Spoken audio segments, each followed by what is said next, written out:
Hi everyone, thank you for tuning in. This is my first sketchbook tour video, and I wanted to share with you one of my favorite sketchbooks so far. So, Honestly, I just finished it and I was so excited to film it and show you how it turned out. So I've been working on it for more than a year, and I know for a tiny sketchbook like this, it's a long time, but it was so worth it because I got to illustrate a very personal journey, and I'm really happy with the way it turned out. Yeah. So first I have to talk a little bit about this sketchbook because as you can see, it's not like an ordinary sketchbook. Some call it a Japanese storybook, but its Japanese name is Goshuincho, which literally translates to honorable stamp book or like honorable seal book. So the concept is that you get one of these in a temple, and then you visit different temples and you collect stamps. I'll probably link a picture so you know, not like put a picture here just so you know what I'm talking about. But I just love the idea of connected pages. I thought it would like make a good story. So yeah, I have to say that the quality of the pages is not ideal, but it was still okay for what I wanted to create. I got this one from Kinkakuji, which is the Golden Temple in Kyoto, and I started it around March last year. I named it Hikari Sagashi no Monogatari, which means a story about searching for light, or like in English, let's call it a light quest. First, I will go through the whole story and then go back to a few points. Just explain a few choices that I made. So it would probably make more sense if you stick to the end. So it goes like this. The story starts with this guy over here trying to find a light that would fill his soul. He's amazed by the splendor of the sun and watches, waiting for its warmth to reach his soul. But the sun sets and he moves on. He thought that maybe artificial lights would last longer. So he went to a nearby park and searched for as many light poles as he could. But the light was trembling and faint, and it reminded him of his shaky soul. So he moved on. He thought that a fire would warm his soul in the darkness of the night, but there was something ambivalent about it. It was struggling between its kindness that keeps his hands warm and its mightiness that could burn down the forest. He needed an anchor, and the fire was not it. So he went home. The candle was wiser than the fire. It knew its purpose. It was to burn out lighting up love letters and midnight conversations. It was more reassuring to be around a candle. But this assurance was ephemeral. So he turned to the moon and the stars. They were beautiful, but their beauty was of the unattainable kind. You can look at them, appreciate them, but you can never feel their warmth. Their light was sublime, but it was also far, far away. The sky heard him and sent thunderstorms. Lightning strikes were breathtaking. He witnessed a light that craved a connection to Earth, maybe to him. But they were too powerful, too explosive. Their connection could actually destroy him. So he turned back to light bulbs. The darkness was getting to him, and he just wanted to rest. In his dreams, he was deep in the ocean. The darkness was scary, but soon jellyfish started to dance around him, making his fears go away. But he could not touch them. He could not feel them, and soon they disappeared.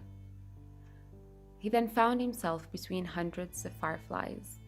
Their light was very soft, and they were working hard to provide it. He appreciated the effort. It made him feel special. He tried to collect them, keep that light around forever. but their wings were made for them to fly away. Suddenly he woke up and he noticed there was this light in the background. It's not too powerful, but by no means weak.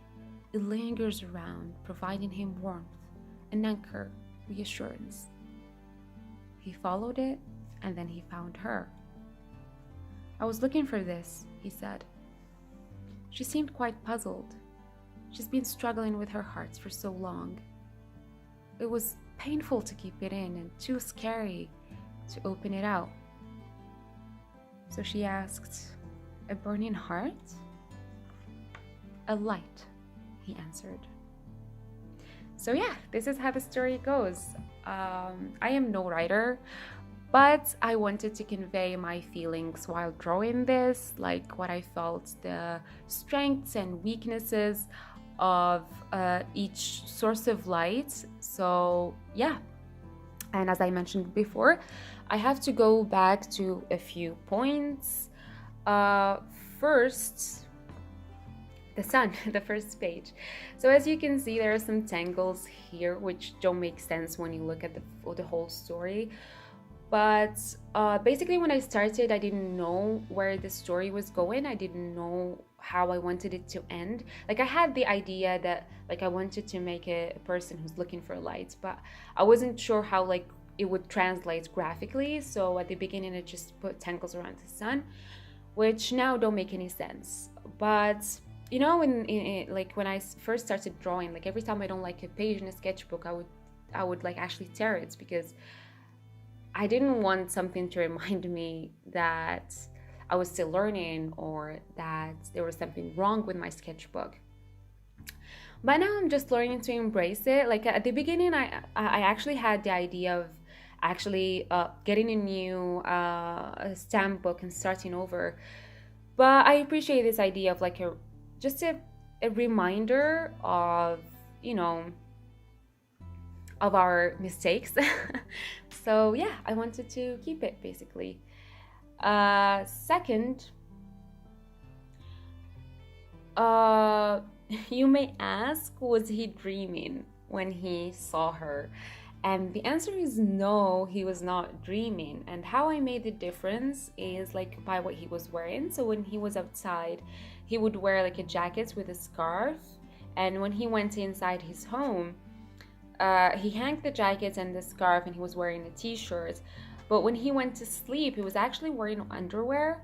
And when he was dreaming, he was barefoot and wearing the jacket again. So when he saw her, he was actually wearing the t-shirt. So it was the same what he was wearing in his home. So I wanted to make this connection between home as a building and home as a person, because home can look different for every person. It could look like a room or a building, or I don't know, a cup of coffee, or sometimes a person. So I just wanted to highlight this connection between the two and to let you know that it's actually a happy ending. He was not dreaming, he actually found her. So I wanted also to talk about how the drawing style changes. I don't know if you noticed, but like in the first few pages, the pages were very busy, very full. So I wanted to make the few first pages in the image of his mind, because he was looking constantly and actively looking for that source of light that would actually speak to him, that would actually warm his soul. So like he was constantly looking and constantly trying to, you know, gather as many information as possible. So his mind looked a bit like that because he was looking so much, like so active. So his mind looked a bit like this. So it's not until he went inside that his mind started to calm down. So here we find more clear lines, less details. The backgrounds are very clear. You can like know what you're looking at inside the page. Here it's all over the place, honestly. Like you don't know what to look at.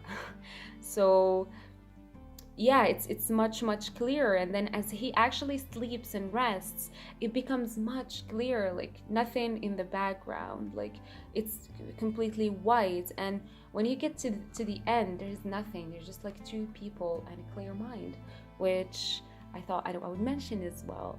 So the idea here is that, well, sometimes you need to rest. I'm not saying that effort is not important. Like putting in effort is like the most important thing, but sometimes being so active in our search, being so active in what we want, we get to overlook some delicate details in the background that would actually make a lot of difference in our decisions.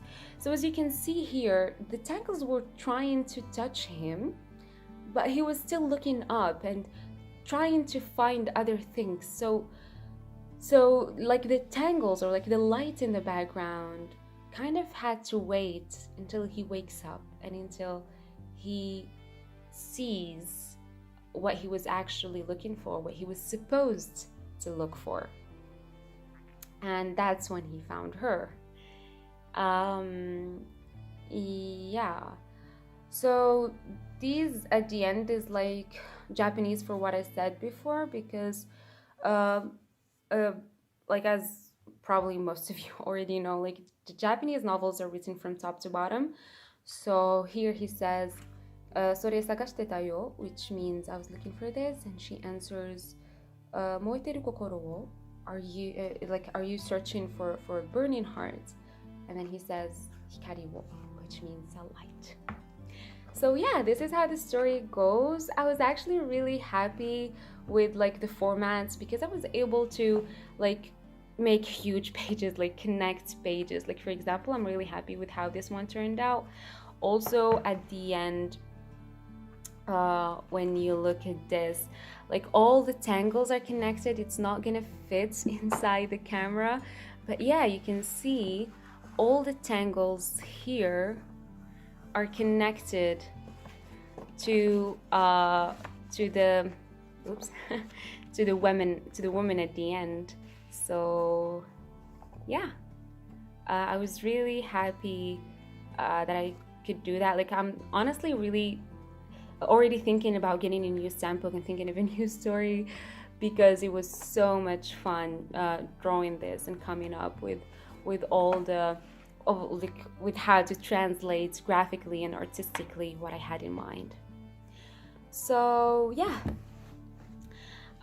this video comes at a very important step in my personal life, and it's actually a gift to the person who inspired the story, the person who helps me to come up with the story, to the person who saw my light and never really gave up on it.